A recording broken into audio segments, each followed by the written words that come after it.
Merhaba lahat. Hello friends. Guten Tag. So I finished these two books. I wrote 1,000 books thing. I'm still reading other books. They're just really big, taking me a long time to read, like 600, 700 pages. I think one of them's 1,000 pages. So let's go with this one first, Deadly Companions. If you know nothing about microbes, this is a good starting book. If you do know a lot about microbes, this is a really good book about like the narrative of microbes. And this other book I'm reading, The Coming Plague, talked about how the view of like disease and viruses and so on and so forth, it changed in the 1980s to the view that we're more likely embedded into these ecosystems that have all these viruses and whatnot. And it's not that we're going to get rid of them, it's that we have to learn how to cope with them. So we get rid of this cure view and we move more towards this management view. I think they said like we're embedded into the ecosystem.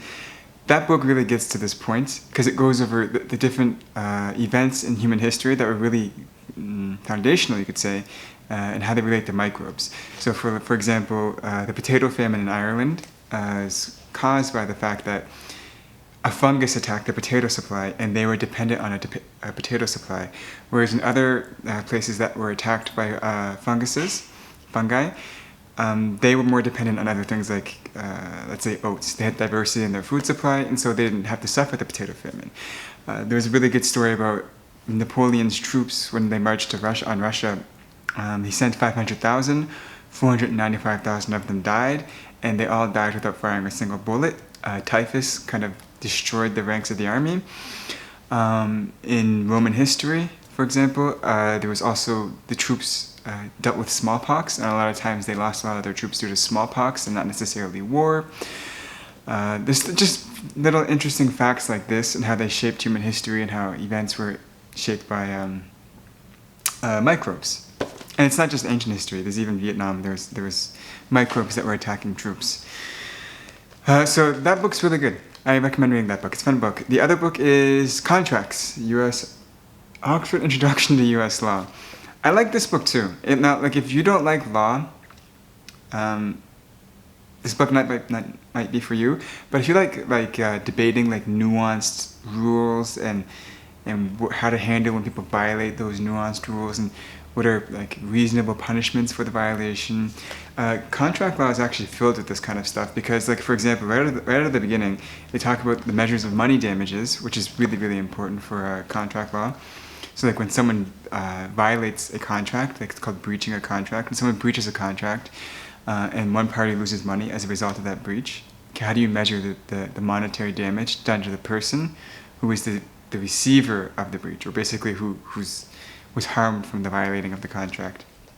That's just one area where there's like nuanced debates about things. There's also, for example, a lot of interesting things about, I think they're called form contracts. So like when you click on the sign up to Facebook or something and you click I agree, okay? Well, there's a lot of debate about how to actually interpret those contracts because most judges don't want to basically like dismiss contracts because they want them to be like serious institutions, things that really really like are holding you into place and you're bound by them. But there are times where it's like it's reasonable to be ignorant of some of the terms in the contract.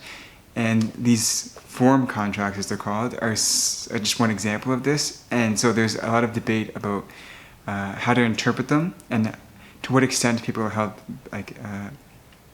accountable to them. I think it's called the judicial interpretation or like judicial reading of a form contract.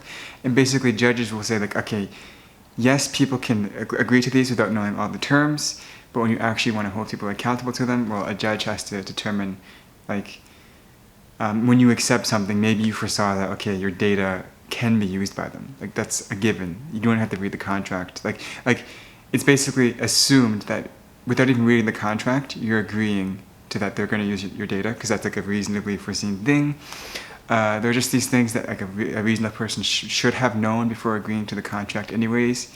And the fact that it's in the contract is just like an extra, almost non-significant factor. So yeah, there's debates about that kind of stuff. So contract law is like a really interesting place for like nuanced debates and discussions. Also, what I'm going to read next after this is Tort Law. But there's a companion book for this book. It's a case law book. It's a bigger one. It's a 1,000-page book.